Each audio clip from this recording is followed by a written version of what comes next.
I'm Mike Maloney, author of Guide to Investing in Gold and Silver. It's the world's #1 best-selling book on investing in precious metals. It's available in 11 languages.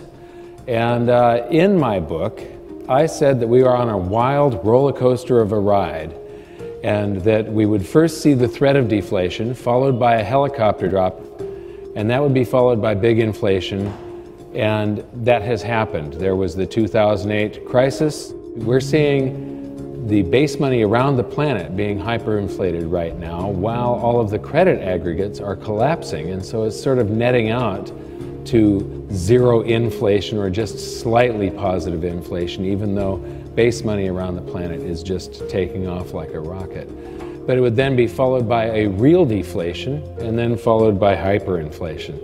So I think it sort of looks like this. We've got the markets going up in the real estate bubble in 2007, and then we had the threat of deflation, which was the 2008 market crash and the big helicopter drop of currency, and you are here. And then I think that we're going into something like this, and it'll be followed by the world's central banks overreacting. People say, some people say I've been calling for hyperinflation, hyperinflation, hyperinflation. There isn't any time that I can find in all of history where a population that's all on one side of the boat, when you have a nation of debtors, what has to happen is that you go into a deflation first, allowing the banks to foreclose, and the public in general is on the losing side of the bet. We are entering a period of financial crisis that is the greatest the world has ever known. The wealth transfer that will take place during this decade is the greatest wealth transfer in history. Wealth is never destroyed, it is merely transferred, and that means that on the opposite side of every crisis there is an opportunity. The great news is that all you have to do to turn this crisis into your great opportunity is to educate yourself. I believe that the best investment that you can make in your lifetime is your own education.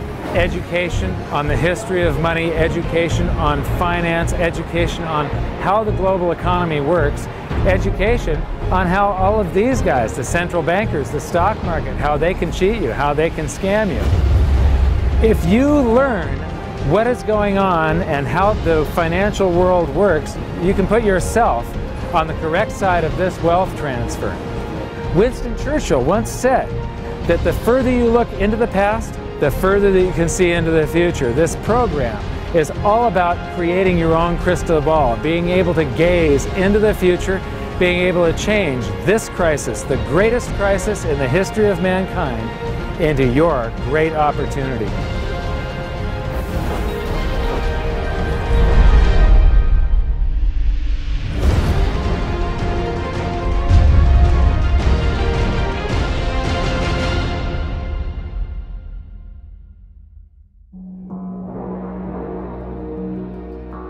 Well, I've been traveling overseas quite a bit, but I'm on my way home now to speak at an event in California finally. What I've been trying to make clear is the fact that this roller coaster crash that I was talking about in my book and that I've been predicting since 2005 is playing out right before our eyes. One of the things I really like about speaking at live events is the chance to interact with people and sort of get my finger on the pulse of what they're thinking. And lately it's become pretty obvious that for a lot of people it's difficult to grasp why I think deflation is coming before big inflation or even hyperinflation. So here I'm going to break down 4 of the biggest reasons that I see deflation coming first. The first one is simple. The overreaction to the 2008 crisis has caused a credit debt bubble, and all bubbles pop. So I talked about hyperinflating base money. This is hyperinflation right here. Inflation and deflation is either an expansion or a contraction of the currency supply, and prices follow the inflation or deflation eventually. Now, most of this currency does not circulate. It's sitting on banks' balance sheets in what's called excess reserves.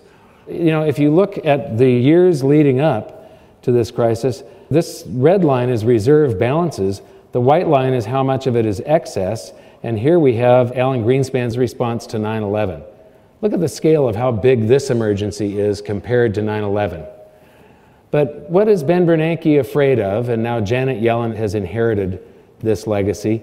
Well, one of the things that happened in the 2008 crisis is that banks froze up and wouldn't lend to each other. They were all scared to lend to each other. And our system is such a fraud that at the end of each day, they all have to be able to borrow digits from each other that were created from nothing just to keep the whole smoke and mirrors game going. They all have to do this interbank lending to keep things balanced. Well, if one bank won't lend to another and they don't have any reserves, the whole system freezes up. Now, if you've got all these excess reserves that are on their balance sheet and you pay them interest to keep the reserves there and not use this as a basis of fractional reserve lending, they're going to be liquid. This basically prevents bank runs by banks on banks. It's not a public bank run with the public lining up at the doors. It's a bank run where one bank is trying to get their currency out of another or won't lend to another. And so this keeps things liquid. Right now, what this has done, though, the banks get to use this stuff in the middle of the day. And so you see the use of margin in the stock market going to record levels. You see the stock market going to record levels, things like, I follow collector cars, and they've been going astronomical. The number of $10 million cars out there now is just absolutely insane, and there are cars now selling for $30 million. Wine collections, art, it's all going ballistic at this point. And all bubbles pop. This is the average price of a new home divided by the median annual household income. Normally, 3-4 times your income is about what you can afford with a house. When you drop in interest rates, the affordability goes up, so people pay more for a house. But interest rates don't stay in one spot forever. They have to revert sometime or another. And all these people are going to be trapped. Every bubble pops, that's a bubble. We are in for something big again, and this time it's going to be more horrific than the crash of 2008, simply because the response to 2008 created a lot of stored energy. And then when the market crashes, that energy is released in the opposite direction. That previous chart of the hyperinflation of base money, well, we're going to get a reaction from all of this. Whatever bubble you're in, the opposite happens of what is of greatest benefit to the most people.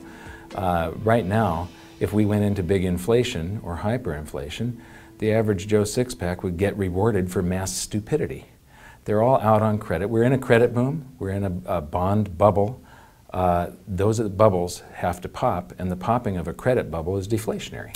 It's deflationary. And history's crystal clear on that. A lot of the gold bugs say, the Federal Reserve and central banks, they're creating money, which they are unprecedented. But they're actually inflating to fight the deflation that started to set in the late 2008, early 2009. And if you look back at history, you say every major debt and financial asset bubble in history, the railroad bubble of the early 1870s that peaked,